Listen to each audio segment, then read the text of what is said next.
بسم اللہ الرحمن الرحیم۔ السلام علیکم ناظرین کرام، نئی ویڈیو میں آپ کو خوش آمدید کہتے ہیں۔ امپورٹڈ حکومت اور عدلیہ کے درمیان براہ راست چپلش کا ماحول پیدا ہو چکا ہے۔ امپورٹڈ حکومت عدالتی احکامات کو بھی پسے پش ڈال کر اس وقت توہین عدالت کی مرتکب ہو رہی ہے۔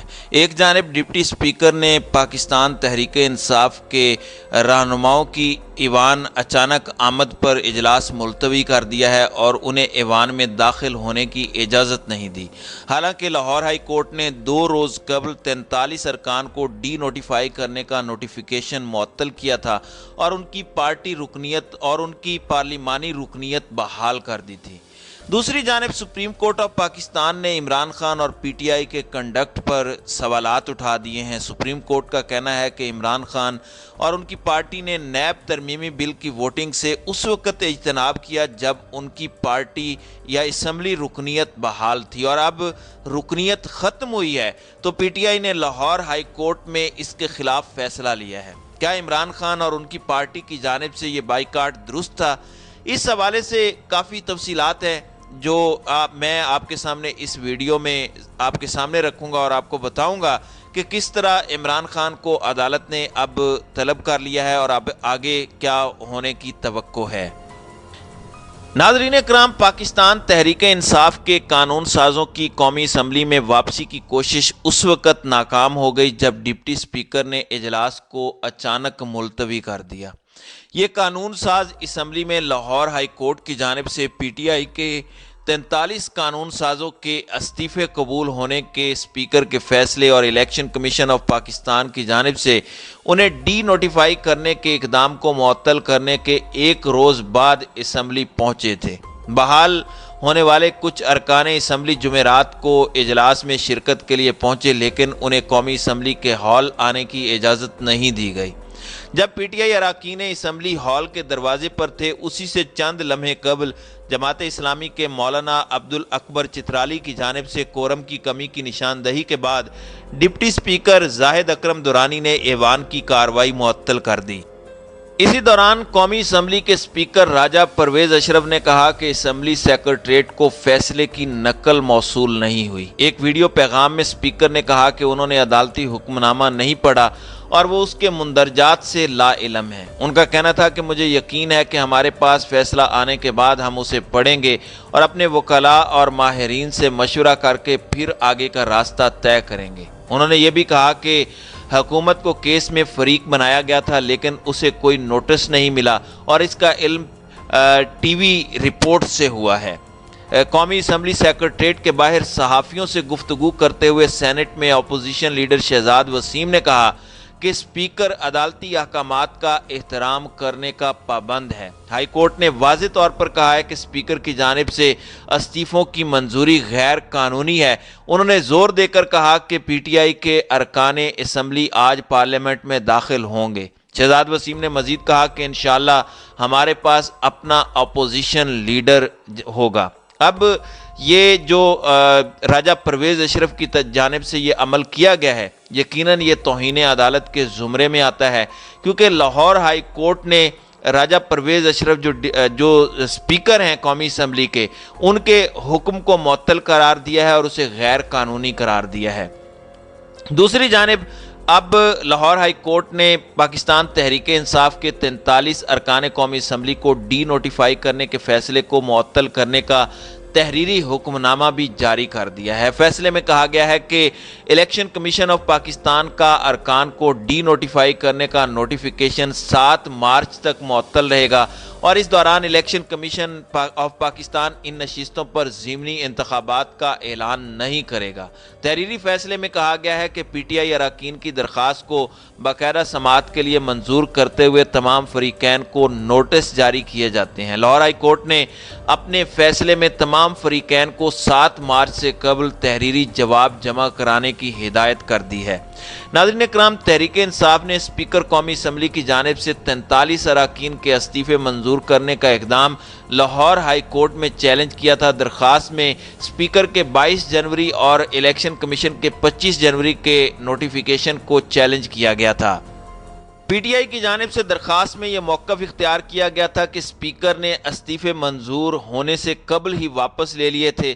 استعفے واپس لینے کے بعد اسپیکر کے پاس اختیار نہیں کہ وہ انہیں منظور کرے۔ اراکین اسمبلی کے استعفے منظور کرنا خلاف قانون اور بد نیتی پر مبنی ہے۔ استعفے عدالت عظمیٰ کے طے کردہ قوانین کے برعکس منظور کیے گئے۔ اسپیکر نے سیاسی انتقام کا نشانہ بنانے کے لیے استعفے قبول کیے۔ درخواست میں یہ بھی کہا گیا کہ استعفے منظور کرنے سے قبل اسپیکر نے اراکین کو بلا کر موقف نہیں پوچھا۔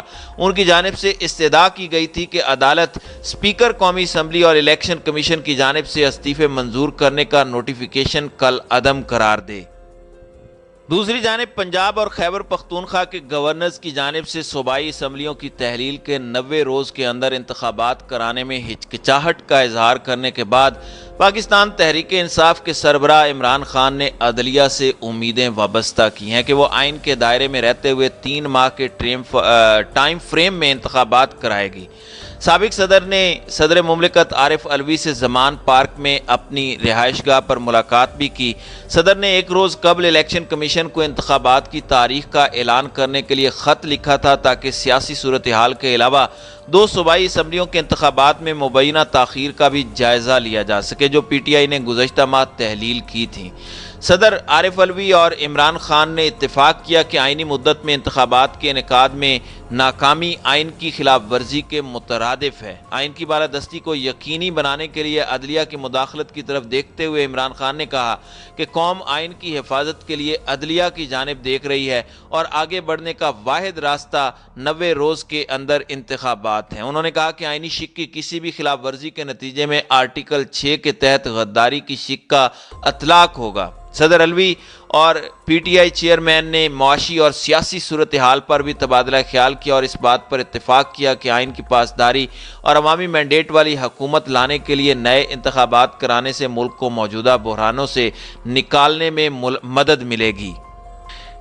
دوسری جانب قومی احتساب بیورو قوانین میں ترامیم کے خلاف پاکستان تحریک انصاف کے چیئرمین عمران خان کی درخواست پر سماعت کے دوران سپریم کورٹ نے سابق وزیر اعظم اور ان کی پارٹی کنڈکٹ پر سوالات اٹھا دیے ہیں۔ جسٹس عمر عطا بندیال کی سربراہی میں جسٹس اعجاز الاحسن، جسٹس منصور علی شاہ پر مشتمل بینچ نے نیب ترمیم کے خلاف عمران خان کی درخواست پر سماعت کی۔ دوران سماعت جسٹس منصور علی شاہ نے عمران خان اور پی ٹی آئی کے کنڈکٹ پر اہم سوال اٹھاتے ہوئے کہا کہ عمران خان اور ان کی پارٹی نے نیب ترمیمی بل پر ووٹنگ سے اجتناب کیا۔ کیا ووٹنگ سے اجتناب کرنے کا عدالت میں حق دعویٰ بنتا ہے؟ جسٹس منصور علی شاہ نے پوچھا کہ کیا کوئی رکن اسمبلی پارلیمان کو خالی چھوڑ سکتا ہے؟ کیا پارلیمان میں کرنے والا کام عدالتوں میں لانا پارلیمنٹ کو کمزور کرنا نہیں ہے؟ جسٹس منصور علی شاہ نے کہا کہ استعفیٰ منظور نہ ہونے کا مطلب ہے کہ اسمبلی رکنیت برقرار ہے۔ رکن اسمبلی حلقے کی عوام کا نمائندہ اور ان کے اعتماد کا امین ہوتا ہے۔ کیا عوامی اعتماد کے امین کا پارلیمنٹ کا بائیکاٹ کرنا درست ہے؟ جسٹس منصور علی شاہ نے کہا کہ کیا قانون سازی کے وقت بائیکاٹ کرنا پھر عدالت آ جانا پارلیمانی جمہوریت کو کمزور کرنا نہیں ہے؟ کیسے تعین ہوگا کہ نیب ترامیم عوامی مفاد اور اہمیت کا کیس ہے؟ عوامی مفاد کا تعین کیا عدالت میں بیٹھے 3 ججوں کو کرنا ہے؟ کیا عوام نیب ترامیم کے خلاف چیخ و پکار کر رہی ہے؟ جسٹس منصور علی شاہ نے کہا کہ نیب ترامیم کون سے بنیادی حقوق سے متصادم ہے نشاندہی نہیں کی گئی۔ عمران خان کے وکیل اسلامی دفعات اور آئین کے بنیادی ڈھانچے کا ذکر کرتے رہے۔ وفاقی حکومت کے وکیل مخدوم علی خان نے کہا کہ عمران خان چاہتے تو نیب ترامیم کو اسمبلی میں شکست دے سکتے تھے۔ پی ٹی آئی کے تمام ارکان مشترکہ اجلاس میں آتے تو اکثریت میں ہوتے۔ اس دوران chief justice Pakistan justice Umar Ata Bandial نے ریمارکس دیے کہ اس نقطے پر عمران خان سے جواب لیں گے۔ چیف جسٹس نے کہا کیا صرف اس بنیاد پر عوامی مفاد کا مقدمہ نہ سنے کہ درخواست گزار کا کنڈکٹ درست نہیں تھا؟ چیف جسٹس نے ریمارکس دیے کہ ہر لیڈر اپنے اقدامات کو درست کہنے کے لیے آئین کا سہارا لیتا ہے۔ پارلیمان کا بائیکاٹ کرنا پی ٹی آئی کی سیاسی حکمت عملی تھی، ضروری نہیں سیاسی حکمت عملی کا کوئی قانونی جواز بھی ہو۔ بعض اوقات قانونی حکمت عملی بھی سیاسی لحاظ سے بے وقوفی لگتی ہے۔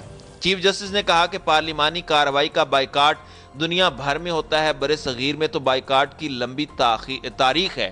اس موقع پر جسٹس اعجاز الحسن نے استفسار کیا کہ پارلیمان کے مشترکہ اجلاس میں کتنے ارکان نے نیب ترامیم کی منظوری دی۔ مخدوم علی خان نے کہا کہ بل منظوری کے وقت مشترکہ اجلاس میں 166 ارکان شریک تھے۔ جسٹس اعجاز الحسن نے ریمارکس دیے کہ مشترکہ اجلاس میں ارکان کی تعداد 446 ہوتی ہے، یعنی آدھے سے کم لوگوں نے ووٹ دیا۔ عدالت صرف بنیادی حقوق اور آئینی حدود پار کرنے کے نکات کا جائزہ لے رہی ہے۔ جسٹس اعجاز الحسن نے کہا کہ درخواست گزار نے نیب ترامیم عوامی مفاد اور بنیادی حقوق کی خلاف ورزی پر چیلنج کی۔ عمران خان کے کنڈکٹ پر سوال تب اٹھتا اگر نیب ترامیم سے ان کو کوئی ذاتی فائدہ ہوتا۔ بظاہر درخواست گزار کا نیب ترامیم سے کوئی ذاتی مفاد منسلک نہیں لگتا۔ وکیل مخدوم علی خان نے کہا کہ ضروری نہیں ذاتی مفاد کے لیے ترامیم چیلنج ہو، درخواست گزار کو نیب ترامیم چیلنج کرنے سے سیاسی فائدہ بھی مل سکتا ہے۔ پی ٹی آئی نے استعفے نامنظور ہونے پر عدالت سے رجوع کیا۔ استعفے منظور ہونے پر بھی پی ٹی آئی عدالت میں آ گئی۔ عمران خان نے دانستہ طور پر پارلیمنٹ خالی چھوڑنے کا فیصلہ کیا۔ چیف جسٹس نے کہا کہ شاید عمران خان کو معلوم تھا کہ وہ پارلیمنٹ میں کامیاب نہیں ہو سکتے تو عدالت آ گئے۔ عمران خان سیاستدان ہونے کے ساتھ ساتھ عام شہری بھی ہیں۔ وکیل مخدوم علی خان نے کہا کہ کسی بھی مقدمے کی بنیاد حقائق پر ہوتی ہے، قیاس آرائیوں پر نہیں۔ عدالت قانون سازی کو برقرار یا کالعدم قرار دینے کی بجائے بغیر کسی فیصلے کے واپس بھی کر سکتی ہے۔ جسٹس منصور علی شاہ نے کہا کہ اگر عدالت نیب قانون کالعدم قرار دے گی تو کل کیا کوئی بھی سپریم کورٹ میں قانون سازی چیلنج کر دے گا؟ ایک شخص نے نیب ترامیم چیلنج کی، ممکن ہے اسی جماعت کے باقی ممبران ترامیم کے حق میں ہوں۔